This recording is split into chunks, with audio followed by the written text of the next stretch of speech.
Do you ever notice this strange feeling right before a new year starts? Not excitement, not sadness, just a quiet heaviness. Yeah, like something ended, but nothing really changed. Exactly. People keep saying, new year, new start, but inside you're thinking, I'm still the same person with the same questions. And the same unfinished thoughts. That's the part nobody talks about. Everyone posts highlights. No one posts confusion. Because confusion doesn't look good on a calendar. Or on social media. You know what hits me every year? That moment when someone asks, "So, how was your year?" Yeah, that simple question suddenly feels too big. You want to say something honest, but honest sounds complicated. So you say, it was fine. Even when it wasn't.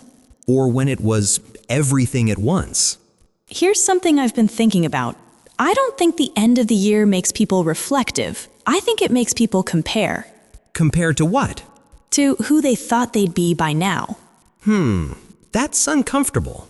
Because when you compare reality with expectations, reality almost always loses. I'm not sure I agree completely. Why not? I think sometimes reality isn't worse. It's just different. Different how? Slower, messier, less dramatic than the plan. That's true. We imagine growth like a straight line. But it feels more like wandering. With a lot of stops. Let me ask you something. When you think about the year that's ending, what's the first word that comes to mind? Unfinished. That was fast. Because it's honest. There are things I started, things I delayed, things I avoided. Avoided is a strong word. But accurate. For me, the word is quiet. Quiet? Yeah, not in a bad way, just fewer big moments than I expected. That actually sounds peaceful. It was, but sometimes peaceful feels like nothing happened. And then you wonder, did I waste time? Here's where I think people get stuck. They treat the new year like a deadline. A deadline for what? For becoming someone else. Ah, that pressure. Yeah, as if January 1st is judging you. But time doesn't work like that. No, time doesn't care about motivation quotes. Let's talk about something real. New Year's Eve. The countdown? Not the party part, the quiet part. When you're alone, phone in your hand, scrolling. Watching other people celebrate. And suddenly asking yourself, am I where I'm supposed to be? That question never has a clear answer. And yet it keeps showing up. Do you think people actually want a new year or just reassurance? Reassurance about what? That they're not behind. I think you're right. Because when someone says, "I'm still figuring things out," it feels comforting. Like permission. Exactly, permission to not have it all together. Here's a thought. Maybe the real New Year conversation isn't about goals. Then what is it about? About honesty. Admitting where you actually are. Not where you wish you were. Yes. But honesty is risky. Why? Because once you admit you're unsure, you can't pretend anymore. Pretending is exhausting, though. It is, but it's familiar. I think that's why New Year feels heavy for adults, not kids. Kids just wait for fireworks. Adults review their lives. With no instructions. Here's something I want to throw in a small disagreement here. Go ahead. I don't think reflection is always healthy. Interesting. Why not? Because some people don't reflect, they replay. That's different. Very. Reflection moves forward, replay stays stuck. That's a good distinction. So maybe the question isn't, what did I do this year? Then what? What did I learn about myself? That feels lighter. Because learning doesn't demand perfection. You know what scares people about the new year? What? That time is passing, even when they're unsure. Yeah, life doesn't wait for clarity. And that's where most people feel pressure to decide. Decide what? Career, direction, identity. Big decisions feel heavier when the calendar changes. Here's something I realized recently. You don't actually start fresh on January 1st. You continue. Yes, with more awareness. And maybe a little less illusion. So if someone listening right now feels strange about the new year, Not excited, not sad, just thoughtful. that's normal. More than normal. It might even mean you're paying attention. All right, before we go deeper, Let's pause here. Let's stay with that feeling for a moment, that quiet awareness. the kind that shows up when distractions slow down. Right, when there's no noise to hide behind. That's usually when the real questions appear. I noticed something about myself this year. I spent a lot of time getting ready. Getting ready for what? That's the thing. I wasn't sure.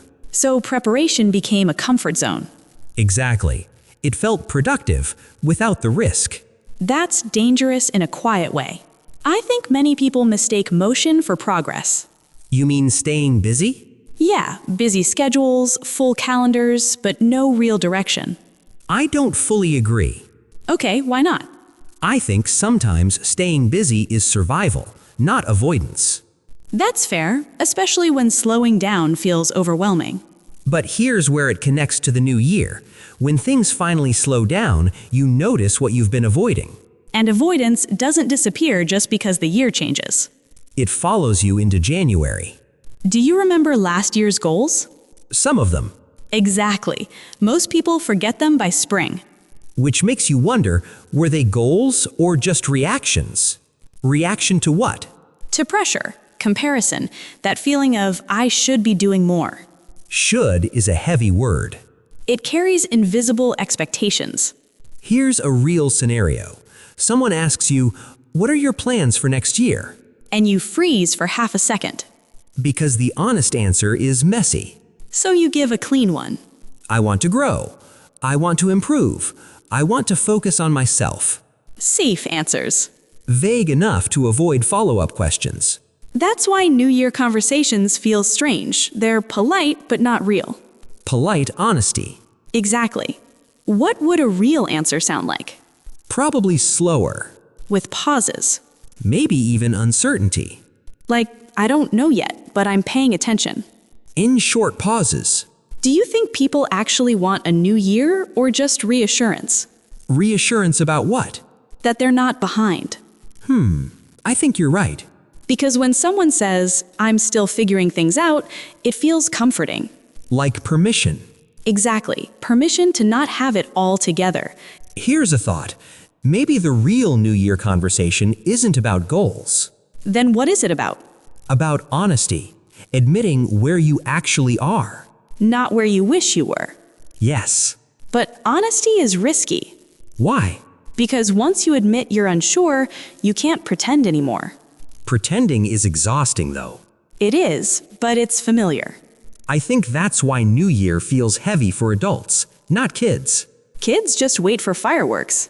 Adults review their lives. With no instructions. Here's something I want to throw in a small disagreement here. Go ahead. I don't think reflection is always healthy. Interesting. Why not? Because some people don't reflect, they replay. That's different. Very. Reflection moves forward, replay stays stuck. That's a good distinction. So maybe the question isn't, what did I do this year? Then what? What did I learn about myself? That feels lighter. Because learning doesn't demand perfection. You know what scares people about the new year? What? That time is passing, even when they're unsure. Yeah, life doesn't wait for clarity. And that's where most people feel pressure to decide. Decide what? Career, direction, identity. Big decisions feel heavier when the calendar changes. Here's something I realized recently. You don't actually start fresh on January 1st. You continue. Yes, with more awareness. And maybe a little less illusion. So if someone listening right now feels strange about the new year, Not excited, not sad, just thoughtful. that's normal. More than normal. It might even mean you're paying attention. All right, before we go deeper, Let's pause here. Let's stay with that feeling for a moment, that quiet awareness. the kind that shows up when distractions slow down. Right, when there's no noise to hide behind. That's usually when the real questions appear. I noticed something about myself this year. I spent a lot of time getting ready. Getting ready for what? That's the thing. I wasn't sure. So preparation became a comfort zone. Exactly. It felt productive without the risk. That's dangerous in a quiet way. I think many people mistake motion for progress. You mean staying busy? Yeah, busy schedules, full calendars, but no real direction. I don't fully agree. Okay, why not? I think sometimes staying busy is survival, not avoidance. That's fair, especially when slowing down feels overwhelming. But here's where it connects to the new year. When things finally slow down, you notice what you've been avoiding. And avoidance doesn't disappear just because the year changes. It follows you into January. Do you remember last year's goals? Some of them. Exactly. Most people forget them by spring. Which makes you wonder, were they goals or just reactions?